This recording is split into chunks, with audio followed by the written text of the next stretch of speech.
Hello, today we would like to talk about power tool safety. Power tools are used by all engineers to complete certain tasks.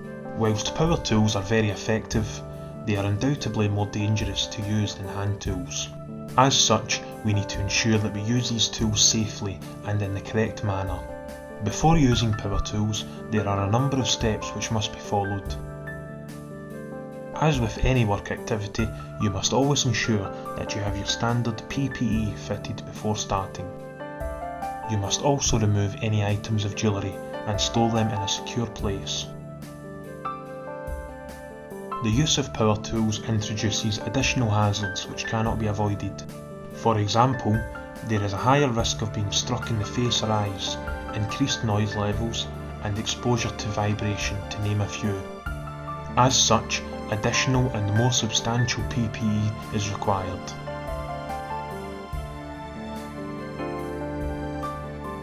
Another hazard when using power tools is becoming entangled with the moving parts of the tool through loose clothing or hair.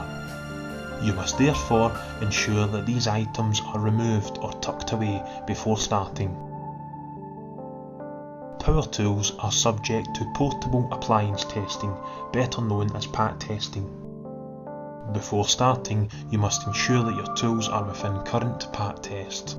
A certificate should be available in your engineer's handbook, and the tool itself should bear a sticker showing the date it was last tested and the date it is next due. As a user of the tool, you must perform pre-use checks on the item.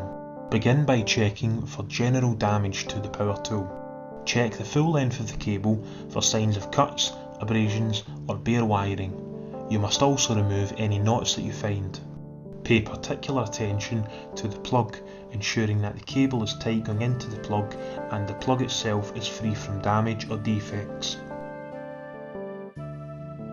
Next, check that key components such as handles or guards are in place and secure, and check that tool pieces are within their acceptable wear limits. If you find the tool piece to be worn, replace it with a new one before starting. Finally, ensure detachable items such as handles are fitted and secured. We would now like to look at some of the general principles of power tool safety. To begin with, you must ensure that the area in which you will use the power tool is suitable. Ensure the area is free from clutter and any non-essential items, especially those which may be flammable. You must also ensure that the area is well lit and dry. Exposing a power tool to water can be very dangerous. Using power tools will often create heat and sparks, so ensure you have a suitable fire extinguisher nearby, and in any case, do not use power tools in any flammable or explosive atmospheres. Similarly, it is important to ensure that your PPE is clean and free from any flammable residues. When using power tools, you must always seek to use the lowest voltage possible. Make use of battery-powered tools if possible, or failing that, use 110 volt tools as opposed to 240 volt tools. Never be tempted to change plugs or adapt tooling to a different power supply. Instead, use a suitable transformer to alter the voltage. When working with power tools, their cables can inevitably present a trip hazard. You must never leave cables ruffled in a mess on the floor, and always avoid having them across walkways, as there is an increased risk of someone tripping. If crossing a walkway cannot be avoided, ensure that the cable is taped neatly onto the floor to eliminate the risk of someone tripping on it. Similar to this, you must ensure that the cables are clear from the area that the power tool will be working in. Cutting the cable with the power tool could result in serious injury, not to mention costly damage. In operation, the cables can often take a lot of abuse. When disconnecting from the power supply, do not tug on the cable. Instead, release any securing catches and pull on the plug itself. Similarly, when carrying power tools, ensure you support them correctly and do not let them hang or swing by their cable. Before using a power tool, always ensure it is set to the correct speed or type of action. You must refer to the operator's manual for guidance on which settings should be used and when.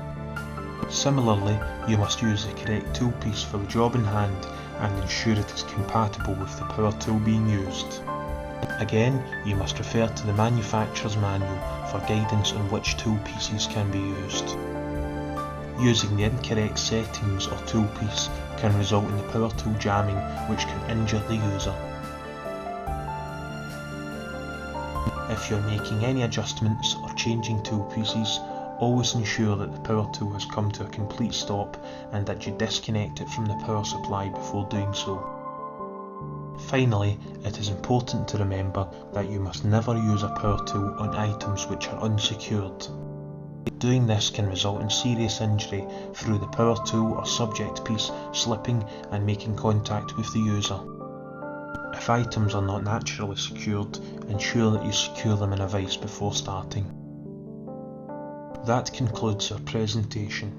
Thank you for listening and please be safe.